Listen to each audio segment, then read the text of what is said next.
This is a synthesis of the old alchemical way of looking at things. So they're borrowed from the old days, 500 years ago. This is a passive kinetic sculpture called the Veridoscope, and it is supposed to be a metaphor of the structure of the unconscious. A metaphor that I created for some family members who were trying to understand what was wrong with Mark, what's going on with Mark. Because I was becoming much more aware of the Virido and of its influence and its direction. And my family is very conservative, very cut and dried, concretized, and these things were a little off the wall for Mark.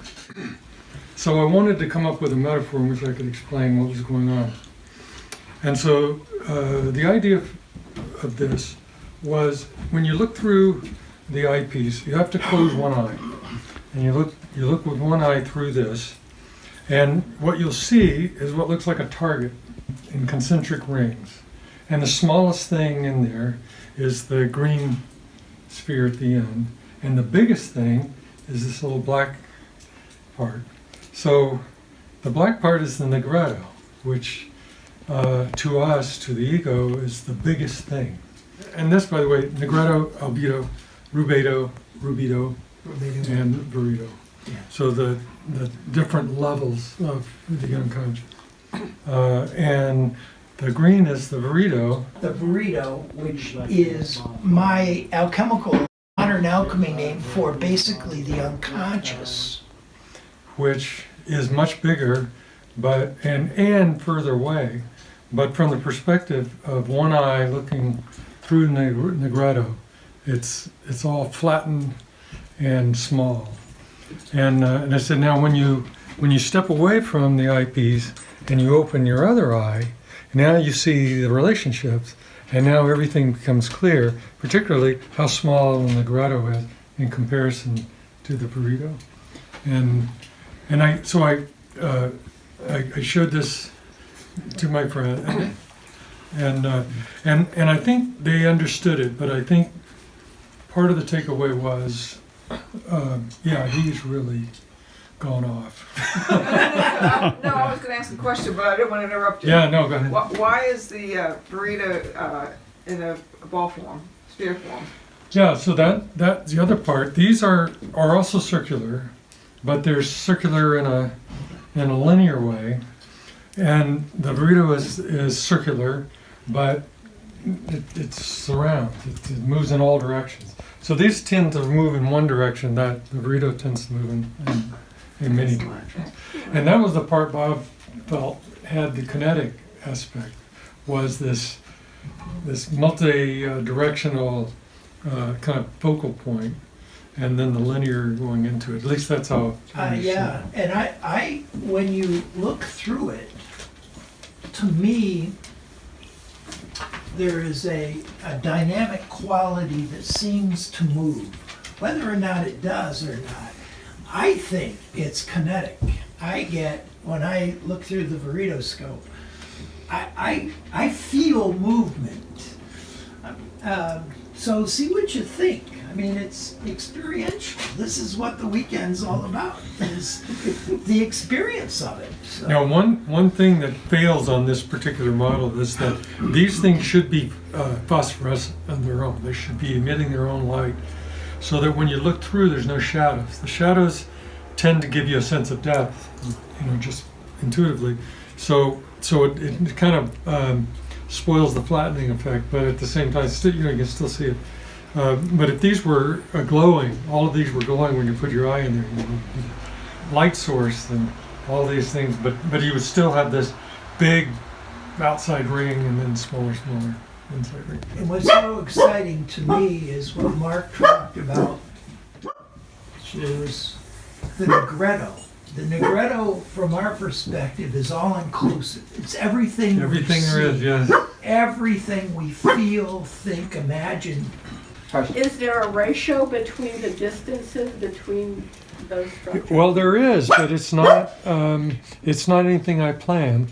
So the way this works is I set my eyepiece down and I slid this one until the edge of this rim intersected the edge of this rim visually from that one perspective. So it's closer.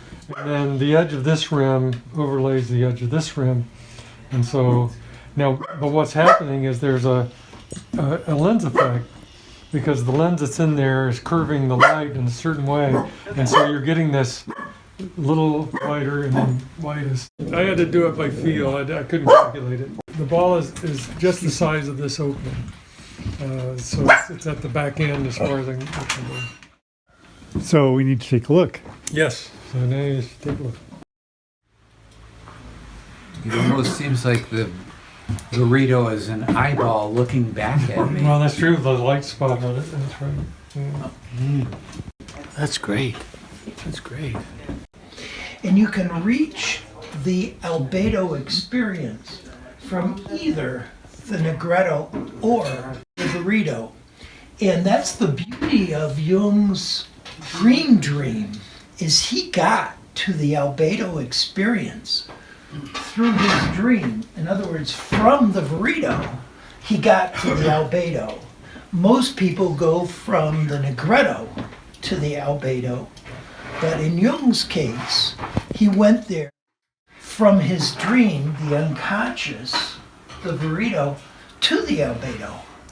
And that's what's exciting about his green dream and Mark's creation of it, because there he was transformed from his dream life that he brought back into the life of his reality.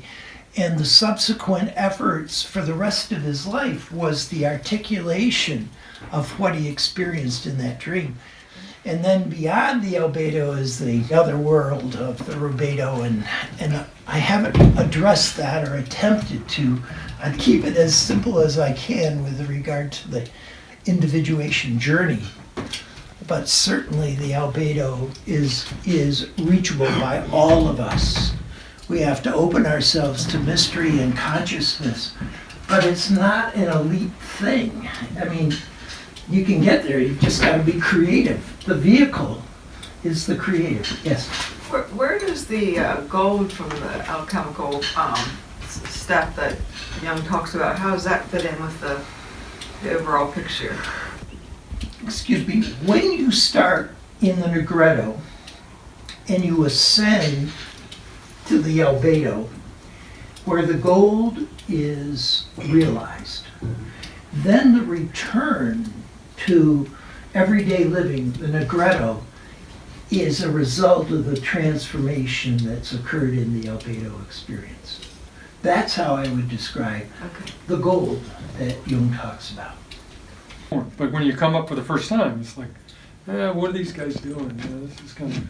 Well, this is modern alchemy. Yeah. We're not doing the old stuff.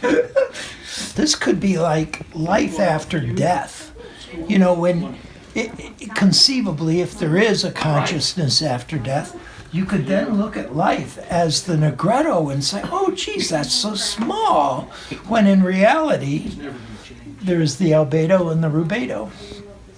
To me, that just takes us into a nice mystery.